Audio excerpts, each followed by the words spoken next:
পরে বর্ষাকালে পানিও যদি পড়ে তাহলে এটা পানিটা গড়ে যাবে না। আর যদি সমান করে কাটেন তাহলে অনেক সব পছন্দ ধরতে পারে। একটানা দুইয়েরও আছে না, 2 দিন 3 দিন বৃষ্টি হয়। আমার কথাগুলো বুঝতেছেন তো না?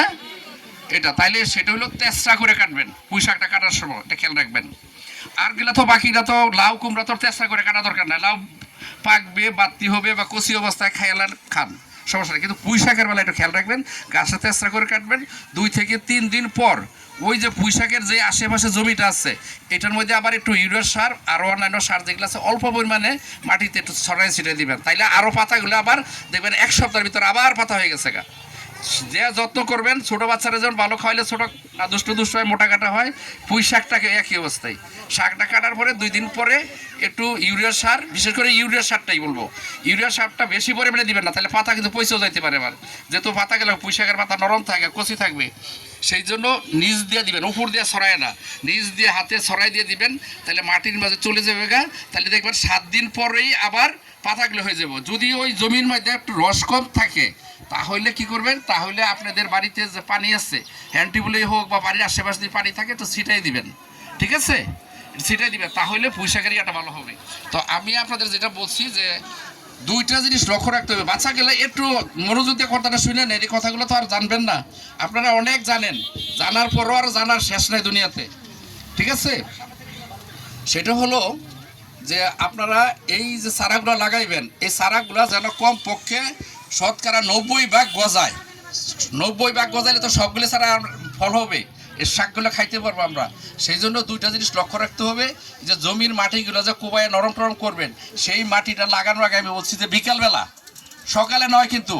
সকালে লাগাইলেও অনেক সময় দেখা যাইতে পারে যে অনেক সময় ক্ষতিও হইতে পারে, বুঝছেন? যখন সকালে তাপ বলবো যে আমরা তো লাগাইছি চিরজীবনই, লাগাইলেও শোনেন সব জিনিসের একটা আছে, বুঝতে পারছেন? সব জিনিসের একটা বাড়তির বা তার শরীরের যেটা জন্য আছে, যত সেই জন্য লাগাইবেন বিকেলবেলা।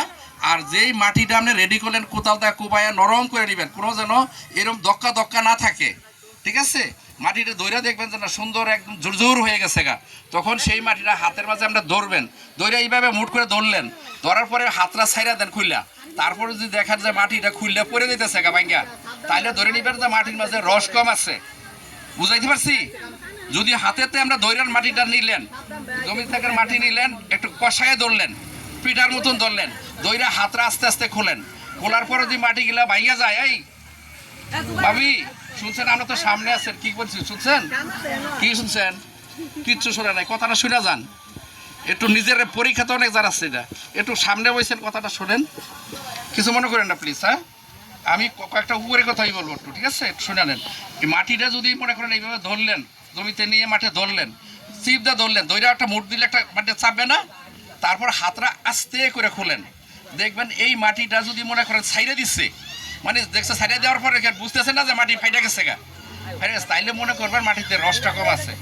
আর যদি দেখা যায় না ফাটছে না, কিন্তু চিরচির হালকা হালকা হয়েছে, একটু ফাটা ধরছে, মানে ফাটা ধরে নাই, মানে একটু ফাঁক হয়ে যাচ্ছে। আরেকটা আছে মাটি ধরলেও মানে আগের মতনই মাটি, যেমন রাস্তার ধুলাবালি যেরকম থাকে এরকম। তাহলে সেই জন্য বলছি যে যখন দেখবেন যে চিপটা দৌড়ে আমরা খুলবেন, খোলার পরে যদি মনে করেন যে না মাটিটা জোর ধরা করে পইরা যায় নাই, ফাইটা যায় নাই, ঠিক আছে না, এই হালকা একটু পাঠা ধরছে, দেন না কলা বেশি বাড়তি হয়ে গেলে বা পাকা কলা দেখেন বেলা এক সাইডটা কিছু কিছু পাকে, তখন বোঝা যায় যে এই কলাটা বেশি বাড়তি। আপনারা তো বোঝার কথা নসিদে, আমার বাড়িও গাজীপুরেই, বুঝতে পারছেন না? আপনার ল্যাঙ্গুয়েজ আর আমার ল্যাঙ্গুয়েজ কি বুঝতে পারবেন, ঠিক আছে না? তো সেটা হলো যে এটা খেয়াল রাখবেন। তো এটা হলো মাটিটা দেখে নেবেন, মাটিতে রস কম থাকলেও কিন্তু গজাইবে কম।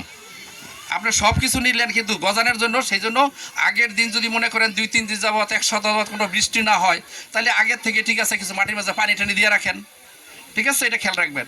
বিকালবেলা করছে এটা খেয়াল রাখবেন, ঠিক আছে?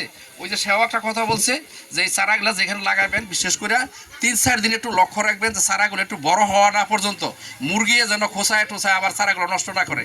এটা তো বুঝেন, এটা বাড়িতে যাদের মুরগি আছে তো থাকবেই, মুরগি তো আমরা নিজে পাইলে যা খাই, ঠিক আছে না? তো সেই জন্য যে মুরগির ক্ষতিটা রাখবেন, ছোটো ছোটো বাচ্চা আছে তারাও দেখবেন বুঝতে পারবেন না, দেখবেন ক্যাসিল লইয়া যে একটা খোঁচাইবেন এটা, তো সেগুলো তো রাখেন, আপনারা এটা খেয়াল রাখবেন, তাহলে ইনশাল্লাহ আশা রাখি ইনশাল্লাহ ভালো হবে। তো যেহেতু আকাশ মোটামুটি আল্লাহর মতো ইনশাল্লাহ ভালো হচ্ছে, আর 2-1 মিনিট কথা বলবো, মানে আপনাদের কতগুলো উপদেশ আর কি। আরেকটা জিনিস আপনাদের অধিকাংশের বাড়িতে আমি খেয়াল করছি, আমরা এটা একজন কৃষিবিদ হিসাবে আমরা লেখাপড়া করছি এই দেশের বুকেও, ইন্ডিয়া তো থাইল্যান্ডে বিভিন্ন জায়গায় লেখাপড়া করে আসছি, দেশে বিদেশে লেখাপড়া করেছি, দেখে আসছি, অনেক জায়গার কৃষি কাজকর্ম দেখেছি, বুঝতে পারছেন? তো সেটা হলো আপনারা একটা জিনিস খেয়াল রাখবেন, বাড়ির পাশে কিন্তু অনেক জায়গা আছে, আপনাদের অনেক জায়গাতে গাছগাছরা নাই, এমনকি দেখছি একটা বাজে গাছ হইয়া বাড়ির পাশে অন্ধকার রয়েছে। ওই বাজে গাছ যেগুলো আছে এগুলা কাইটা পরিষ্কার করেন, আমরা যে শাকগুলো লাগাইছি এটা লাগাই দিবেন। আর বাড়ির পাশে কিছু 12 মাসি সাজনা পাওয়া যায়, যাদের বাড়িতে নাই তারা 12 মাসই সাজনা ধরবে, বর্ষাকালও ধরবে, আবার ওই যে দেখেন যে শীতের শেষের দিকে যে ফাল্গুন চৈত্র মাসে এখন সাজনা প্রায় শেষের দিকে, তাই না? এইটা লাগাইবেন, সাজনা গাছ লাগাইবেন, সাজনা গাছ